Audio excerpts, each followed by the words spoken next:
Hello, I'm Sahar. Welcome to Podcasts for Life. Michael Levy, welcome to Podcasts for Life. Thank you so much, and thank you for giving me the opportunity to speak to you today. We're really appreciative of your time.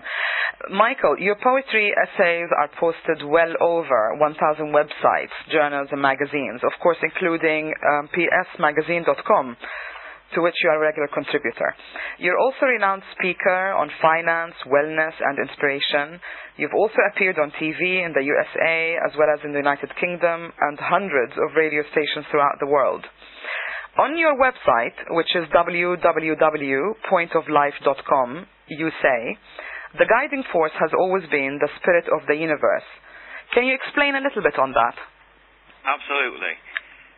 Within each human being lives the core value of that human being. And that core value, we refer to it as a soul. But just making the word up like a soul, everybody's got different interpretations. Right. There's religious interpretations of a soul, and there's interpretations outside mainstream religion. People think because you mention soul and spirit, it's owned by religion. And it's not. That's a very good point. God does not have a religion. So that core value of who we are is our true identity. And that identity is an eternal identity. And that identity is fed from spirit. The soul is a dimension of spirit. So spirit feeds our thoughts.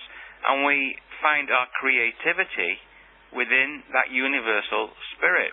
Without it, what happens is we go to university, we get our schooling, we get an education, and if we rely solely on that education, then we really don't know how to apply it for the betterment of humanity. And because we do that, we get the world crisis that we have on a daily basis and the headlines that we get in the newspapers. All that comes from the erroneousness of living purely by intellect or ego alone. And the word ego means ease God out. God is universal spirit. That's another word for universal spirit. Again, the word God is used in religions, but again, they don't own God. God does not have a religion. Yes. So we are all part of that universal spirit. And once we start to understand it, and we comprehend it, and know we are part of it, it feeds our thoughts. So what you're saying really is that we're all interconnected, and you call it spirit or you call it God, it's the same energy basically, or the same source, that we are all different aspects of. Yeah, well the thing is, it's interconnected, yet we're here in a human form. And that human form has a uniqueness. And the uniqueness in it is the intellect and the ego. And I'm not decrying it. What I'm saying is that ego and intellect needs to be guided by that universal force rather than try to master it. Absolutely. And what most people try and do is they try and master it. And the results are devastating. We can't master it. We cannot live by our own truths. We have to live by those universal truths. And if we try and bend and twist it, even God can't change the truth. Yes. So really one of the most important aspects is to stay open for guidance, so to speak, for lack of better words. Open and free-mindedness. Not to ever be restricted into one way of thought. Because even what we're saying now couldn't be changed sometime in the future when we're applying it to truth. Yes. Everything changes. Everything is in constant flux. And as human beings, we come in as a baby. We come in with the full knowledge of that universal spirit. And as we start to grow, that universal spirit starts to diminish itself, and we take over by our education and what we think we know. And we drown that quiet voice out, that silent voice, and we start to fill it with our minds full of intellectual knowledge. And that leads us on a path that will lead us to eating all the wrong types of foods, making the wrong investments in the stock market and wherever else, and leave us to thinking thoughts that aren't happy. Now, speaking of devastation, if I can go back to an experience that you spoke about on your website. Perhaps one of the most devastating experiences for you was the death of your mother about 28 years ago. Recalling that experience, which you describe in a very heartfelt way, you said it was a feeling of knowing she hadn't gone away. mother, was still inside of me, and although I couldn't reach out to hold and kiss her, inwardly our souls were still connected, and the feeling of love and joy was overwhelming. Can you, Mike, tell our listeners, how did you experience that connection, and what does that mean for you? Well, at the time, I didn't know what actually was happening to me. My mother died when I was 23 years of age, and after 2 years of being in hospital, having many operations, and being used basically as an experimental pincushion for the surgeons. Yes. And when she actually passed over, to me, it was a total devastation. My whole life we've been very, very close. She is one of life's angels. We'd only do good work for people. And because of all the aggravation and all the worry that she had and anxiety, she died at 55 years of age. And I say for 2 days, I was totally devastated. And then something strange happened. I woke up in the morning and a sense of tranquility and peacefulness swept over me. And it was a peacefulness, and then it turned into an actual joy. Because I'd realised then that my mother had gone nowhere. That's amazing. We were still connected and I didn't know at that time what spirit or religion was. I think that was part of the Jewish religion. Basically, I never really actually followed it. I always found there was things there that I couldn't come to terms with. But the thing is that there was something there at that moment in time that transformed that sorrow into pure joy. Now, I've always lived from being a baby in a state of joy, in a state of happiness, and this devastation took that away dramatically for just 2 days. Amazing. And after that 2 days, that joy returned. And the knowingness that my mother is inside me now. As we speak, she's enjoying this conversation with us.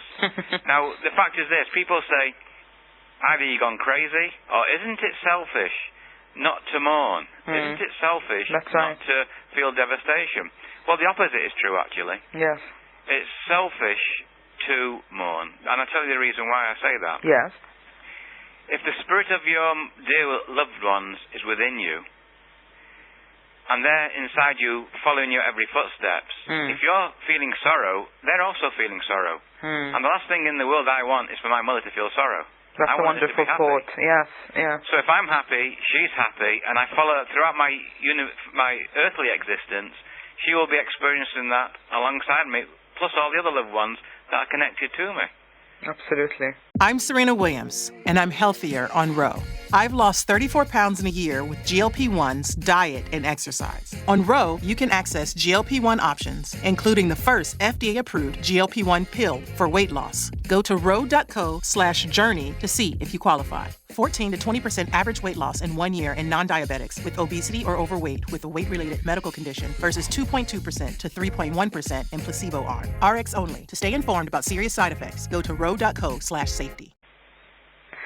I'd like to ask you about your first book, which you've written, of course, in 10 days, without any previous experience, which is entitled, What is the Point?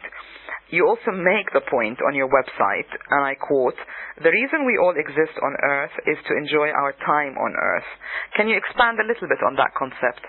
Yeah, and that follows on to what I'm saying about living in joy. Yes. The actual book, it was formulated. I was in the UK. I'm Manchester born. I lived in UK for 40 odd years. Now you're based in Florida.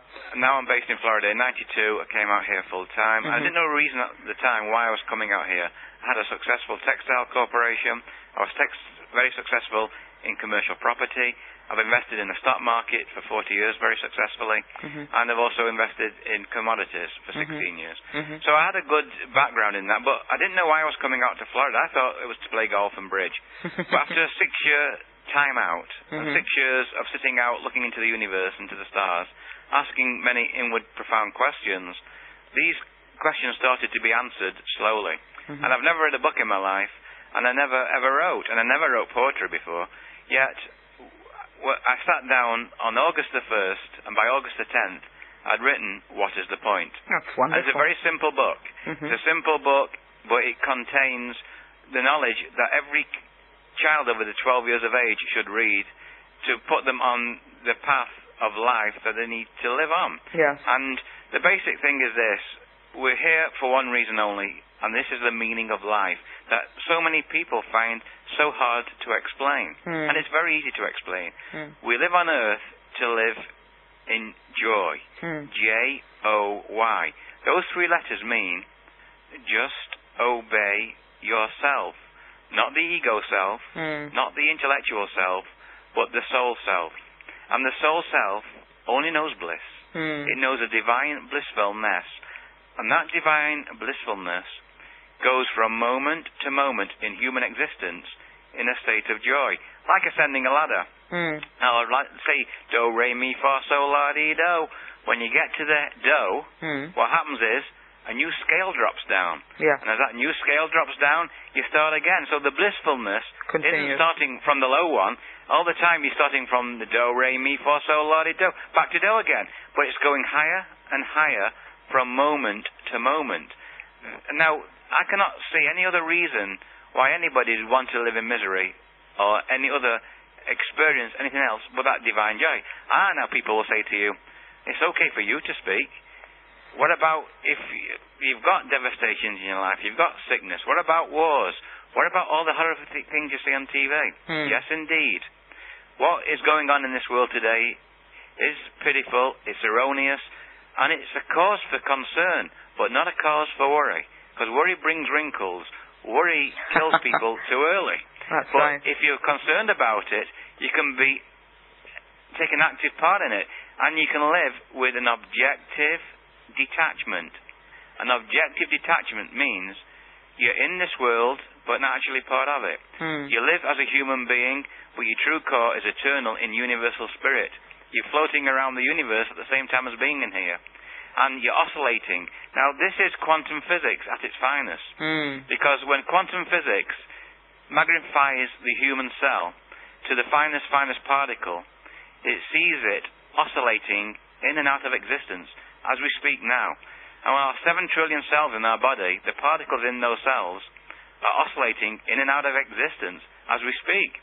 And where are they going to? Science doesn't know. Science hasn't got an answer to where we go to when we oscillate out. And this is a very fast movement. So all we see is a solid form. But what we must understand is this, without getting too technical, because we don't have a great deal of time in this, but what we must understand is this. In our physical form, nothing is really as it seems. The world is full of illusionary things. Even colour is an illusion. Colour is gases burning on the sun, which are reflected through prisms that reflect in colour on Earth. So as we see that, we see through our eyesight that it's colour, but the actual colours that we're seeing aren't actually real. And nothing that we do in actual physical form is real in the true sense. Real means it's the way we perceive them rather than absolute terms. Right. So real means lasting, and what is lasting is our ever live essence, our true essence of being, and that isn't contained actually in physical form, although it escalates in and out of this physical form. So yes, we can enjoy our physical form only if we understand we're far more than this third dimensional or fourth dimensional reality that we see. However, if we get sucked into this third-dimensional reality and see it as our only existence, then indeed, when people say it's impossible for us to be happy... It becomes harder, Well, it's not because for those people, it's impossible. It's impossible, because they can't, and I understand when people tell me that I'm crazy or I'm stupid or whatever, from their intellectual viewpoint, they're correct. I am stupid from their viewpoint, no question. But the actual fact is, if they want to live that way, nothing I can do about it. Absolutely. I can take people to a door, I can open that door for them and say, look at that bright light. Isn't it magnificent? But you must walk through that door by yourself. I can only lead you to it. I can't change anybody's life. I can only help people to understand who they are for themselves. And every human being has a genius inside them. That's right, waiting to get out. That's a beautiful Well, thought. Yes. Well, thank you very much, Michael, for being with us, and I hope we can chat to you some more. Yeah, I'd love to. And the next time, maybe we can talk about the stock market and stock market gyrations and why that's happening, and help people to invest correctly in the stock market, so we can dedicate one of these casts. Yes, I would like actually to talk to you about that. So we'll definitely be chatting soon. Thank you very much. Thank you. Hey there, it's Wayfair here, where delivery and setup are as easy as a few taps on your phone. You're relaxing in an old hammock, scrolling Wayfair's app, when you spot it, a brand new patio set. Next thing you know, Wayfair delivers it right to your patio and sets it up. Oh, you need a new grill too? All right, Wayfair's got you covered. With Wayfair's Room of Choice delivery and fast expert setup on qualifying orders, life gets a little easier. Visit wayfair.com or the Wayfair app. Wayfair, every style, every home.